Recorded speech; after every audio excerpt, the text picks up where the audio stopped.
Hello everyone and welcome to my YouTube channel mind mapping GK. Guys, हमने एक web application बनाया है computer based mock test for all GK SSB exams, जिसमें हमने according to syllabus CBT mock बनाए हैं और guys section wise mock test बनाए हैं विद डिटेल एक्सप्लेनेशन। गाइस, ये कंटेंट पेड है बट हमारे यूट्यूब चैनल के सब्सक्राइबर्स के लिए फ्री है। अगर आप हमारी यूट्यूब फैमिली का हिस्सा नहीं है तो काइंडली सब्सक्राइब। आज के वीडियो में हम इंग्लिश सेक्शन को कवर करेंगे। इंग्लिश सेक्शन का सिलेबस सब जेके एसएसबी एग्जाम्स के लिए लगभग सेम है। गाइस, जो सीरीज हमने स्टार्ट किया है इसमें हर एक सेक्शन के 20 मॉक टेस्ट होंगे। तो चलिए स्टार्ट करते हैं क्वेश्चन नंबर 1 से। सो गाइस, क्वेश्चन नंबर 1 है हमारे पास, select the correct active form of the given sentence. तो सेंटेंस है हमारे पास, who were you robbed by on your way home. तो गाइस, जो गिवन सेंटेंस है ये पैसिव वॉइस फॉर्म में है। हमने इस सेंटेंस को कन्वर्ट करके एक्टिव वॉइस फॉर्म में बनाना है और सेंटेंस है हमारे पास इंटेरोगेटिव सेंटेंस। तो चलिए देखते हैं राइट आंसर क्या है। इंटेरोगेटिव वर्ड हु अपनी ओरिजिनल पोजीशन पर रहेगा। So guys, active verb form for simple interrogative sentence is, इसका रूल है हमारे पास, इंटेरोगेटिव वर्ड आएगा पहले, फिर वर्ब की सेकंड फॉर्म और प्लस सब्जेक्ट। तो गाइज, रूल के हिसाब से वर you robbed changes into robbed you और जो प्रीपोजिशन बाई है वो रिमूव्ड हो जाएगा सेंटेंस से। तो गाइज, राइट आंसर है इसका option second, who robbed you on your way home. तो गाइज, क्वेश्चन की डिटेल एक्सप्लेनेशन मैंने स्टेप बाय स्टेप करके दी है, आप ये भी पढ़ सकते हैं। So guys, question number second है हमारे पास, select the correct direct form of the given sentence. तो सेंटेंस है हमारे पास, the forest guard warned us that it was forbidden to light a fire in the forest. Given sentence हमारे पास indirect speech है, हमने इस सेंटेंस को change करके डायरेक्ट स्पीच में बनाना है। तो गाइज, बेसिक रूल है किसी भी इनडायरेक्ट स्पीच को डायरेक्ट स्पीच में कन्वर्ट करने का, सबसे पहले हमने कामाज और इन्वर्टेड कामाज को ऐड करना है और दैट को रिमूव करना है सेंटेंस में से, और वर्ब वार्नड चेंज होकर सेड टू हो जाएगा। पास्ट सिंपल टेंस चेंज होकर प्रेजेंट सिंपल टेंस बन जाएगा। पास्ट सिंपल टेंस का रूल है हमारे पास, सब्जेक्ट प्लस वर्ब की सेकंड फॉर्म के साथ वाज लगेगा और प्लस ऑब्जेक्ट, और यही पास्ट सिंपल टेंस जब चेंज होकर प्रेजेंट सिंपल टेंस बनेगा तो उसके लिए रूल है हमारे पास, सब्जेक्ट प्लस वर्ब की फर्स्ट फॉर्म के साथ इज लगेगा और plus object. So guys, right answer है हमारे पास option 4, the forest guard said to us it is forbidden to light a fire in the forest. Next question है हमारे पास, Which of the following words is similar in meaning to the underlined word? किस word का meaning similar है underlined word के? तो guys, sentence है हमारे पास, the power outage plunged a large of Pakistan into extreme darkness. तो अंडरलाइंड वर्ड है हमारे पास प्लंज्ड। प्लंज्ड का मतलब है जंप लगाना, गिरना या डूब जाना, और फॉल सडनली विद फोर्स। तो चलिए दूसरे ऑप्शंस का मतलब देखते हैं। ऑप्शन 1 है हमारे पास पैरेलल। पैरेलल का मतलब है बराबर, सिमिलर और corresponding to each other. Option second है हमारे पास सोल्ड। सोल्ड का मतलब है fly, rise high in the air, उड़ना या फ्लाई करना। ऑप्शन 3 है हमारे पास डिसेंडेड। डिसेंडेड का मतलब है to go down to lower places, अपनी जगह से डाउन में जाना या किसी चीज़ का डाउन में गिरना। और ऑप्शन 4 है हमारे पास असेंडेड। असेंडेड का मतलब है टू गो अप, ऊपर चढ़ना। सो guys, right answer is option 3, descended. Word plunged और डिसेंडेड दोनों का मतलब सेम है। प्लंज्ड का मतलब भी है नीचे गिरना या जंप लगाना, और डिसेंडेड का मतलब भी है अपनी ओरिजिनल पोजीशन से डाउन में जाना या डिसेंडिंग ऑर्डर में जाना। तो right answer is option 3। Question number 4 है हमारे पास, in the following question pick up the choice which is most opposite in meaning of the underlined word in the sentence. तो गाइस, सेंटेंस है हमारे पास, the author has perspicuity in his style. तो given word है हमारे पास पर्सिपिच्यूटी। पर्सिपिच्यूटी का मतलब है वो चीज़ जिसे देखा जा सकता है, something that can be seen through, and the correct answer is option 3, ambiguity. The word ambiguity is the right answer, और एम्बिग्यूटी जो है ये अपोजिट वर्ड है पर्सिपिच्यूटी के। तो एम्बिग्यूटी का मतलब होता है किसी चीज़ का पर्दे में होना, state of having a wield, और पर्सिपिच्यूटी का मतलब है किसी चीज़ का देखा जाना, और एम्बिग्यूटी का मतलब है किसी चीज़ का पर्दे में होना। तो ambiguity is the opposite word of perspicuity. तो यहाँ पर मैं आपको एडिशनल इन्फॉर्मेशन दे रहा हूँ बाकी ऑप्शंस की। ऑप्शन 1 है हमारे पास फ्रेंकनेस। फ्रेंकनेस का मतलब है खुले आम बात करने वाला, क्वालिटी ऑफ बीइंग ओपन और हॉनेस्ट पर्सन और direct in speech person. Option number second है हमारे पास ब्लंटनेस। ब्लंटनेस का मतलब है जो तेज ना हो। Clearness of edges or points. And the last option is sensitivity. Sensitivity का मतलब है अखलास, सच्चाई या कोई चीज़ जिसमें दिखावा ना हो। गाइज अगर आपको मेरा पढ़ाया हुआ समझ में आ रहा है, कंटेंट अच्छा लग रहा है तो वीडियो को लाइक करें। सो गाइज क्वेश्चन नंबर 5 है हमारे पास, select the most appropriate meaning of the underlined item in the given sentence. तो सेंटेंस है हमारे पास, my cousin talks non stop and bug me when I try to study. तो guys given item है bug me. Bug me का मतलब है to bother और to irritate someone. So guys option 3 is the right answer, irritate me. Bug me related to irritate me. So option 3 is the right answer. Question number 6 है हमारे पास, choose the correct option of the underlined phrasal verb. तो guys sentence है हमारे पास, we must cut down on expenses or we will be getting into डेब्ट। तो given item है हमारे पास cut down. Cut down means to reduce the amount of something, किसी चीज की अमाउंट को कम करना या रिड्यूस करना। सो guys option A is the correct answer, reduce in size or amount. So guys question number 7 है हमारे पास, in the following question sentence of a paragraph have been jumbled and numbered as P, Q, R and S. You are required to rearrange the jumbled sentences and mark your answer accordingly by selecting the correct option. तो P है हमारे पास, once a man lost all his money and property in a business.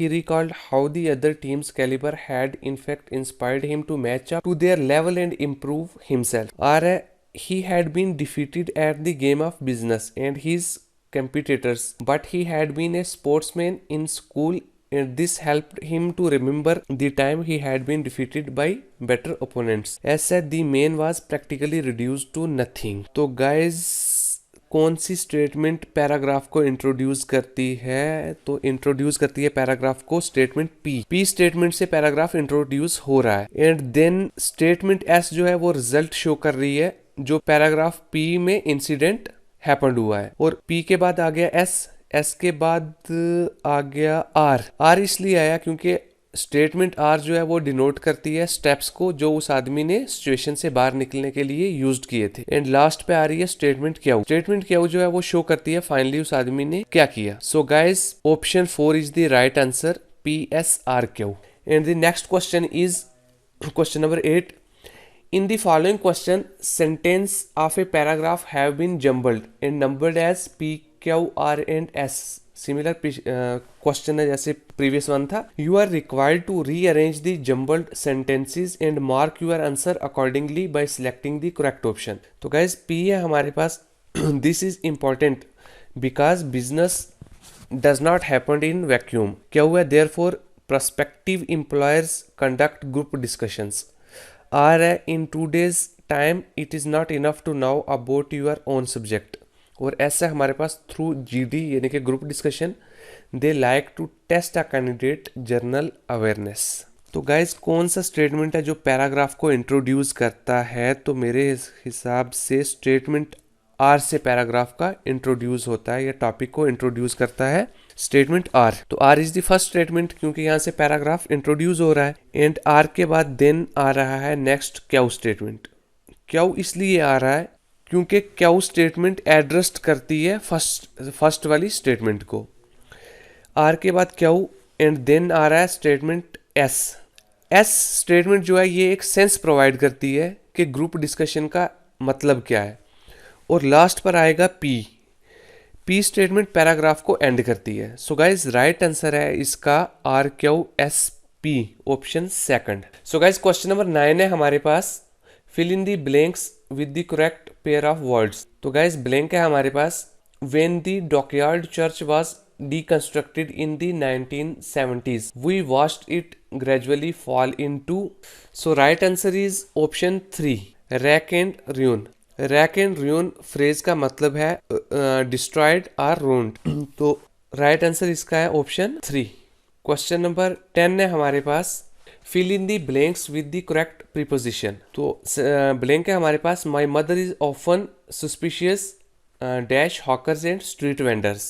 तो guys hawkers का मतलब हो गया फेरी वाले, street vendors का मतलब हो गया जो गलियों में सामान वगैरह बेचते हैं, और सस्पिशियस का मतलब हो गया कि वो इंसान जिस पे एतबार नहीं किया जा सकता या वो इंसान जो नाकाबिले एतबार हो। तो कौन सा प्रीपोजिशन करेक्ट है इस ब्लैंक में?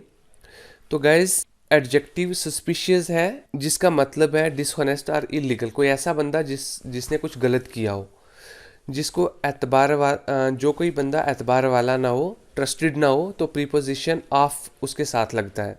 तो जैसे इस सेंटेंस में है, तो गाइस इस सेंटेंस में इस ब्लैंक में ऑफ आएगा। ऑफ इसलिए आएगा क्योंकि ये मतलब यहाँ पे कोई ऐसा बंदा है जिस पे एतबार नहीं किया जा सकता। तो कोई ऐसा बंदा जो डिसऑनेस्ट हो, इलीगल हो, या जो ट्रस्ट के काबिल ना हो, उसके साथ जो प्रीपोजिशन है वो ऑफ लगता है। तो इसलिए option 1 is the right answer. Next है हमारे पास question number 11, fill in the blank with the correct preposition. तो ब्लैंक है हमारे पास, the people jeered dash the comedian who got nervous during his first performance. Jeered का मतलब हुआ किसी पर हंसना, किसी के बारे में गलत कमेंट करना।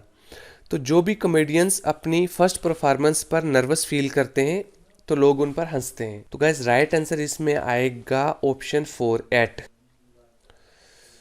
सो क्वेश्चन नंबर 12 है हमारे पास, fill in the blank with the correct articles. तो ब्लैंक है हमारे पास, dash English, speak English fluently. तो जो भी वर्ड्स नेशनलिटी बताते हैं उनके साथ आर्टिकल दी लगता है। सो option 3 is the right answer, because जो भी इंग्लिश कंट्रीज के लोग होते हैं वो फ्लुएंटली इंग्लिश बोलते हैं।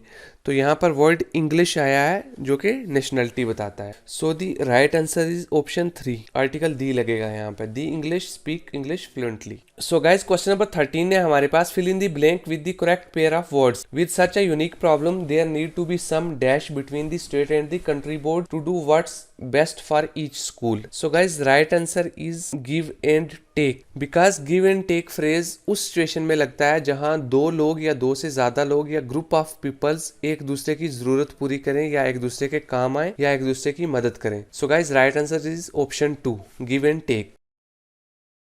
Fill in the blank with the correct pair of words, 4 arrested for dash at इनिसफेल बिजनेस। इनिसफेल बिजनेस का मतलब हुआ कि जो कारोबार क्या हो, फेल हुआ हो, या जो बिजनेस फेल हुआ हो उसको बोलते हैं इनिसफेल बिजनेस। तो गाइस हफिंग एंड पफिंग का मतलब हुआ एम्प्टी थ्रेट, धमकी देना। तो उसके बाद है dragging and dropping. Dragging and dropping का मतलब हुआ किसी भी आइटम को एक जगह से दूसरी जगह मूव करना। और ऑप्शन 3 है ball and ring. Ball and ring भी नहीं आएगा इसमें, तो गाइस इसमें आएगा option 4 is the correct answer, breaking and entering. Breaking and entering का मतलब हुआ अनऑथराइज्ड एक्सेस से किसी भी बिल्डिंग के अंदर जाना। तो option 4 is the right answer. उसके बाद है question number 15, choose the correctly punctuated sentences. We learn the following at the camp, rock climbing, canoeing and rafting. Option second is the correct answer, because second option में जितने भी appropriate punctuation mark हैं वो appropriate place पर हैं। Option 1 में कामा missing है after rock climbing के, और ऑप्शन 3 में क्वेश्चन मार्क इज इनकरेक्ट क्योंकि यहाँ क्वेश्चन नहीं पूछा गया। एंड ऑप्शन 4 में साइन ऑफ एक्सक्लेमेशन है जिसका कोई सेंस नहीं बनता, इसलिए option second is the correct answer. So guys question number 16 है हमारे पास, choose the correctly punctuated sentences. तो सेंटेंस है हमारे पास, how are you doing, she asked me. So right answer है इसमें ऑप्शन ए, यानी कि फर्स्ट वाला ऑप्शन राइट आंसर है। वो इसलिए है क्योंकि बाकी वाले सारे ऑप्शन गलत हैं। सेकंड वाला ऑप्शन इसलिए गलत है क्योंकि उसमें कामा मिसिंग है। थर्ड वाला ऑप्शन इसलिए गलत है क्योंकि इसमें साइन ऑफ एक्सक्लेमेशन है जिसका कोई सेंस नहीं बनता। और लास्ट वाला ऑप्शन इसलिए गलत है क्योंकि इसमें हाउ के बाद ही साइन ऑफ इंटरोगेशन लगा है। सो इसलिए option first is the correct answer. So guys question number 17 है हमारे पास, fill in the blank with the correct clause. तो ब्लैंक है हमारे पास, आई डोंट अंडरस्टैंड डैश। तो सबसे पहले आपको क्लॉज का पता होना चाहिए, क्लॉज क्या है। तो clause, a clause is a group of words that includes a subject and a verb and its function as an adjective and adverb or noun. तो गाइज इस सेंटेंस में हम सबऑर्डिनेट नॉन क्लास का use करेंगे और फिर paid करेंगे दूसरी क्लास के साथ। तो सबऑर्डिनेट क्लास है what you are talking about और इंडिपेंडेंट क्लास है I don't understand. What clause act करता है एज अ नोन और क्वेश्चन का आंसर करता है। So right answer is option first, what you are talking about. I don't understand what you are talking about is the right answer, option first. Question number 18 है हमारे पास, fill in the blank with the correct clause. तो guys dash है हमारे पास, the time will come then you feel sorry for the things you have done. So guys ये question भी same like previous question है, इसमें भी subordinate clause है। When you feel sorry for the things you have done, इसमें क्या है, subordinate clause है, और इंडिपेंडेंट क्लास है इसमें, the time will come. So option 3 is the right answer. The time will come when you feel sorry for the things you have done. So guys question number 19 है हमारे पास, choose the right word to fill in the blank in the following sentence. तो blank है हमारे पास, the mermaid legend dash have originated with a group of mammals collectively known to science as sirenians. So guys right answer है इसका option second, may, because may modal verb जो है ये present tense है indirect speech में। इसका use होता है किसी भी पॉसिबिलिटी को एक्सप्रेस करने के लिए या कोई भी परमिशन देने या लेने के लिए। So the right answer is option second, may. Last question है हमारे पास, question number 20, choose an appropriate modal for the given sentence. As the final submission is due tomorrow I dash complete my assignment. So guys पहले हम देखेंगे कि किस model का use कहाँ होता है। मॉडल जो कुड है यानी कि ऑप्शन फर्स्ट किसी भी पॉसिबिलिटी और एबिलिटी को इंडिकेट करता है। For example you could try building a house yourself. Model number second है मस्ट। मस्ट इंडिकेट करता है ऑब्लिगेशन को या कंपल्शन को, मतलब ये कि कोई काम जो आपको जरूरी करना है बिकॉज कोई दूसरा चाहता है कि आप ये काम करो। For example you must follow the rules, मतलब कोई चाहता है कि आप ये रूल फॉलो करो। तो जो काम आपको जरूरी करना है उसके साथ मॉडल मस्ट का यूज होता है। थर्ड मॉडल है माइट। माइट का यूज होता है कोई परमिशन मांगने के लिए या कोई पोलाइट रिक्वेस्ट करने के लिए। For example my I make a suggestion. और लास्ट मॉडल है हमारे पास मे। मे का यूज होता है कोई परमिशन ग्रांट करने के लिए या कोई परमिशन मांगने के लिए। फॉर एग्जाम्पल यू मे कम इन और मे आई कम इन। सो गाइस राइट आंसर है इसमें ऑप्शन सेकंड, बिकॉज मुझे काम जरूरी खत्म करना है क्योंकि मेरी जो असाइनमेंट की डेट है सबमिशन की वो ड्यू हो चुकी है, तो ये मुझे काम जरूरी करना है, इसलिए यहाँ पे मस्ट मॉडल का यूज होगा। So option second is the right answer. So guys ये थे टोटल 20 क्वेश्चन जो कि जर्नल इंग्लिश सेक्शंस के थे। तो गाइज आई होप कि आपको मेरा पढ़ाया हुआ समझ में आया होगा। अगर आपको मेरा पढ़ाया हुआ समझ में आया है तो आप वीडियो को लाइक करें और साथ में चैनल को सब्सक्राइब करें, क्योंकि यहाँ पे आप आज के बाद मॉक टेस्ट की सीरीज आने वाली हैं।